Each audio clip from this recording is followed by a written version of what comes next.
Alrighty, Fat Chat. We are joined by, I reckon, the greatest story in the AFL. Big friend of the show. We've done an episode together which sort of went through all his career stuff up to this point.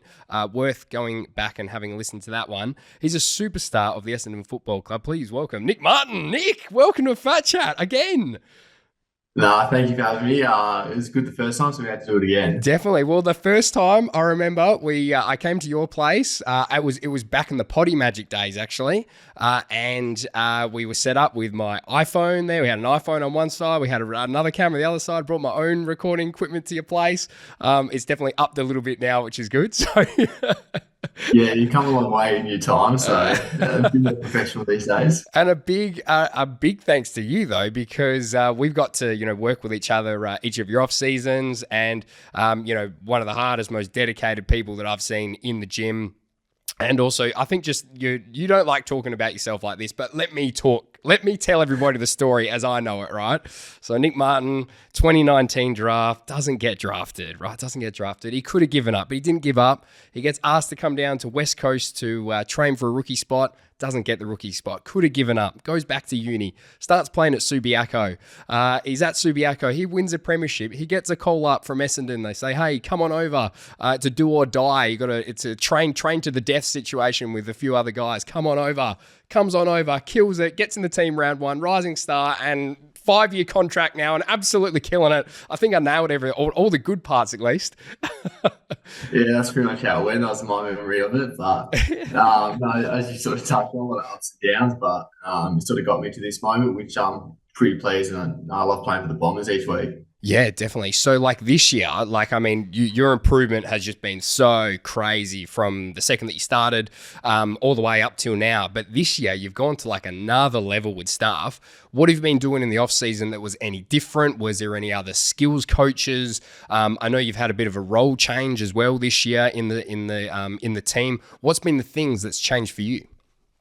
Yeah, well, that's sort of the key in the sort of my mentality as well. You just got to get better every single day. And off season is probably the main one where you target your improvement with sort of your body. So the main one for me was working with you with physically and getting stronger, fitter, and also sort of got a sprint coach as well in there. So off season attack that pretty hard to get better, fitter, faster, stronger, because that's the opportunity to do it. And then during the season, sort of maintain that and sort of work on your footy skills and the mental side of the game.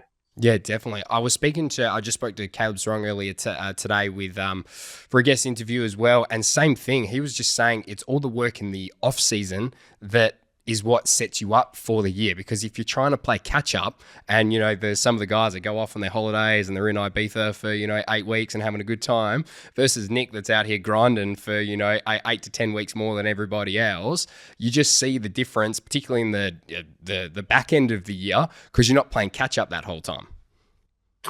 Yeah, and you can't really sort of in the season, sort of more recovery, and you got to get up for games. So there's still opportunities to improve during training, more with your skills and that sort of stuff. So not so much your fitness, but so the way I see it is, I'm 23. I was 22 in the off season, and a lot of the people I'm playing are a lot older than me, a lot stronger than me. So it's not really getting ahead of them; it's more catch up to them as well, and just trying to constantly improve every single year. Absolutely. And one thing that it's sat with me, and I've said it to so many people that I work with, is it was a quote from you, and it was whatever that your club has given you, whatever the training sessions are, that is the minimum that you can do. And if you want to be more or catch up to the other guys or be better, you got to do more. And that's something that I've spoken to a bunch of young AFL athlete guys that I'm training and working with.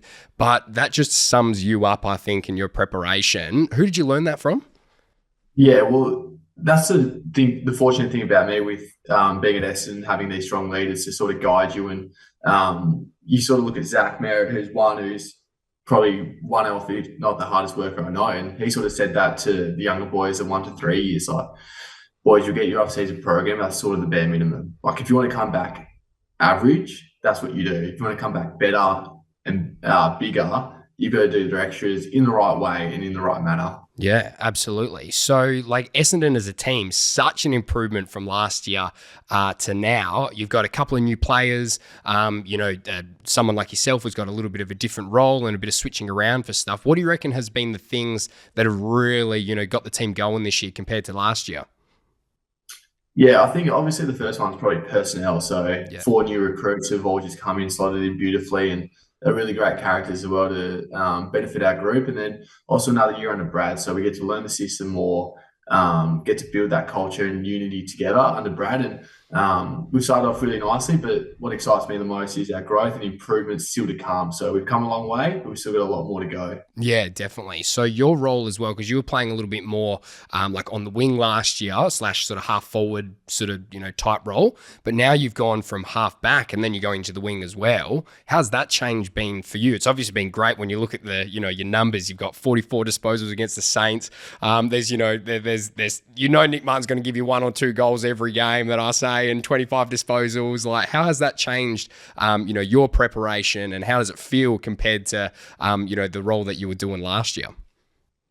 Yeah, it was an interesting one sort of when they approached the idea to me to go to halfback. So I probably thought the progression was sort of wing and then maybe a bit of midfield time. But they sort of said, "Hey, just try halfback during the preseason, see how it goes. If we like it, we'll stick with it. If it doesn't, we'll just keep it at the wing." But I thought it sort of developed faster and trained really hard there and sort of gave it my all. And I think it was a bit rocky early on with my defending, but I think having people like Andrew McGrath and Mason Redmond who are just supporting me always and helping with my vision, helping me on the track as well, have helped me to slot in really well. And we're building a great connection as a back six. So it was a little bit different, a couple of hiccups, but feel like I'm improving and getting a lot better now. Yeah, definitely. Well, like I said, the numbers that you're throwing up are just unreal. So who are there's obviously the players you just mentioned there that you're working with, really closely for the back six. Has there been any other coaches or anyone else that's given you some advice from moving from the wing slash half forward to more half back? Yeah, the main one is Ben Jacobs. So he's our backs coach. So last year was a bit of stoppage. Now he moved into our backs coach, and I've got a really strong relationship with Ben, and he's sort of given me a lot of confidence to continue to make mistakes and learn from those mistakes. So he's been massive for me, and we do a lot of vision together. And I've learned an absolute heaps off him. He's such a great character and great bloke as well. Yep. And up until signing your most recent deal with Essendon in the offseason just gone, like your contracts that you're on with, obviously, like I said, going and doing the training role with West Coast and then at Subi for a season or 2 seasons, and then went to Essendon, and that was like not guaranteed anything, and then you get a year extension and blah blah blah. How does it feel now to be actually settled in one place? You actually know where you're going to be in 12 months time, rather than just like sitting in the wilderness going, oh my god, like you're doing the best that you possibly can, but you just don't really have that sort of feeling settled, I guess. How's the difference feel from last season to this season with that? Yeah, it is. It is interesting. It's more early on. It was like, as you touched, I never had that real security. Like you're on a list, or you're going to be here for the next couple of years. So to put pen to paper and sign for multiple years was just, it's really nice that they put the faith back into me, and I wanted to put the faith back into them as well, and stay long term and sort of just build and really show that support that they've given me, and try to give back to the club. So it's good. You can plan a bit more, off-field stuff, and have that security. So absolute pleasure, and it was the easiest decision to sign on with the Bombers. Definitely. And that little period where you went on over to train with Essendon, the do or die, there was 3 guys for 2 spots or something like that, and you're like all living in the same house or something as well. Is that right? Did I remember that right? Yeah, that's correct. Yeah, all living in the same. In the one house. That's wild. Yeah, it was, but it was good. So you just got to know them, and it wasn't like all enemies or anything like that. It was just like it's another guy training for Essendon, and got to learn a bit about them. One of them was from Darwin, and the other one was sort of Tex Wanganeen as well, who's still on the list, which is great. So you sort of build a connection with these guys and build a connection with Tex. Love it. But what a weird scenario though, because like you're there for a mission, like you're there to get your spot, and you're living with them in some tiny little apartment near the airport. Like what a bizarre situation. That's so crazy, but couldn't have gone any better, which is great. Say the games that you're racking up at the moment now. So like you're having your 44 disposals. Did you have another 40? You had another 40 this year, or close to? Nah, just the one. Just the one. You had another one that was real high. That was like at least high 30s as well, though, right? Yeah, something like that. Something like that. Oh, he knows everybody. He knows exactly how many you got. What's a game that you're happy with, right? So like, you got 34 on your debut, you kick 5 goals and you get your 27 disposals, whatever. What's a game for you that you walk away and you're like, I fucking nailed that today? Like what's that moment for you?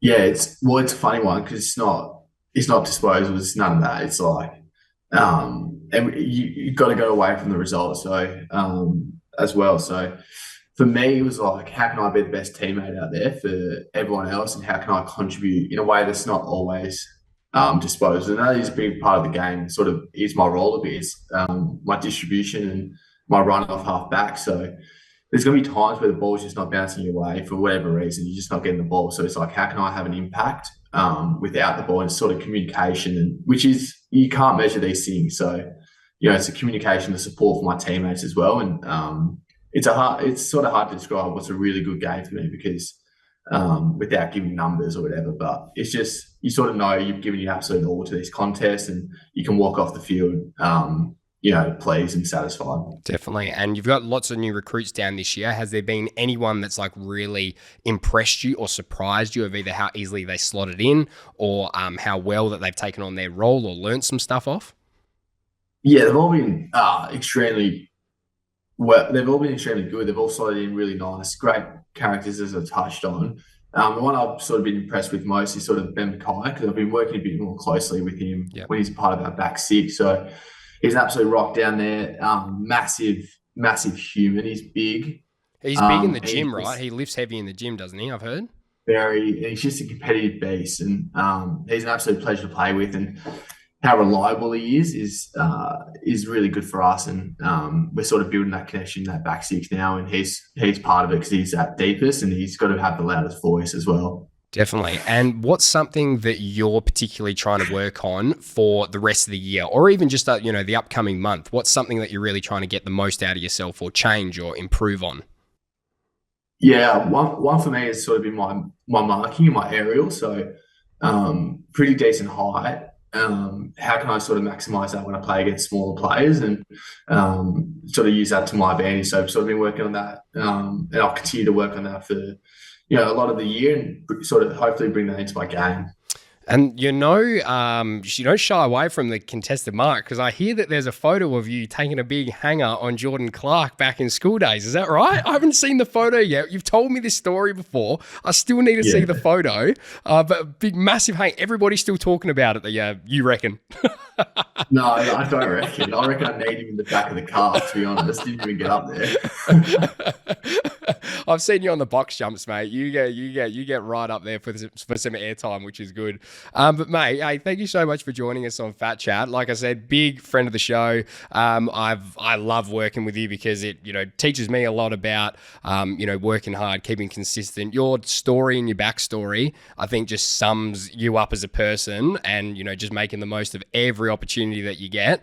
And it is a real inspiration to all these other younger guys that I'm working with. Because I go, look at Nic Martin, look how he prepares, and look all the amazing things that he's been able to achieve. So I love being this tiny little part of your journey in the off season. I love it every time it rolls around, and I love watching you play every week. And thank you so much for joining us on FatChat. My pleasure. Thank you. Appreciate it. Thanks, mate.